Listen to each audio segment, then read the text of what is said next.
조동찬 의학 전문 기자와 의학적인 문제 짚어보겠습니다. 조 기자, 항공기에 탔던 사람들 대부분이 숨진 걸로 추정되고 있습니다. 사람들을 구할 수 있는 골든타임은 없었을까요? 네, 보건복지부가 코드 오렌지, 즉 비상응급의료 준비를 시행한 게 9시 12분입니다. 그런데 구조활동은 화재가 1차 진압된 뒤 오전 9시 40분 정도에 시작됐습니다. 이 사이에 비행기가 폭발했고 검은 요독가스가 나왔는데 이럴 땐 골든타임이 1에서 2분뿐입니다. 의학적으로만 본다면 이번 사고는 골든타임이 없었습니다. 네, 그리고 지금 2명의 생존자가 확인됐잖아요. 건강 상태는 현재 어떻습니까? 네, 저도 궁금하긴 한데요. 한국기자협회가 공지한 재난보도 준칙에 따르면 피해자, 생존자 그리고 가족에 대한 과도한 취재를 하지 말라고 되어 있습니다. 이게 트라우마를 더 악화시킬 수 있기 때문입니다. 정부의 발표만 전하자면 현재 구조된 생존자 2명은 생명에는 지장이 없는 상태라고 합니다.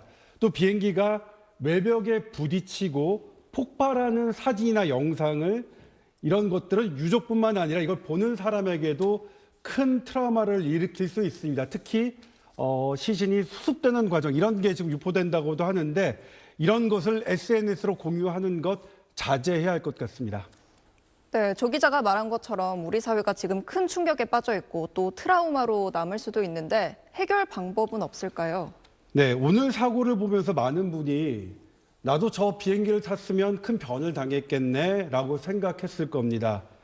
나도 할 법한 평범한 일상이 재난의 현장이 됐을 때 집단 트라우마가 가장 크게 발생합니다. 유족뿐 아니라 이 사고를 본 후 일상이 힘들어진 사람에게도 심리 지원 등을 적극적으로 해야 합니다. 하지만 이런 의료적인 방법만으로는 집단 트라우마 해결되지 않습니다. 의학적 치료보다 더 중요한 게 진상조사가 정확하고 투명하게 이루어지는 건데 이때 초기부터 유가족이 참여하는 게 필수 조건입니다. 네, 마지막 말, 유가족의 진상조사 참여가 필수 조건이라고 했는데 이 말의 의미 자세히 짚어주시죠.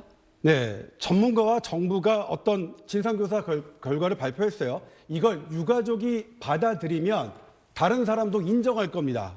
대표적인 게 2011년 77명이 숨진 노르웨이 청소년 캠프 총기 난사 사고가 대표적인데요. 유가족이 정부의 진상조사에 초기부터 참여했습니다. 그런데 159명이 숨진 2022년 이태원 참사는 유가족이 국정조사에 뒤늦게 참여했죠. 그런 탓에 여전히 논쟁 중이고요. 이런 이유로 의학계는 이태원 참사의 트라우마는 여전히 진행 중이라고 평가하는데요.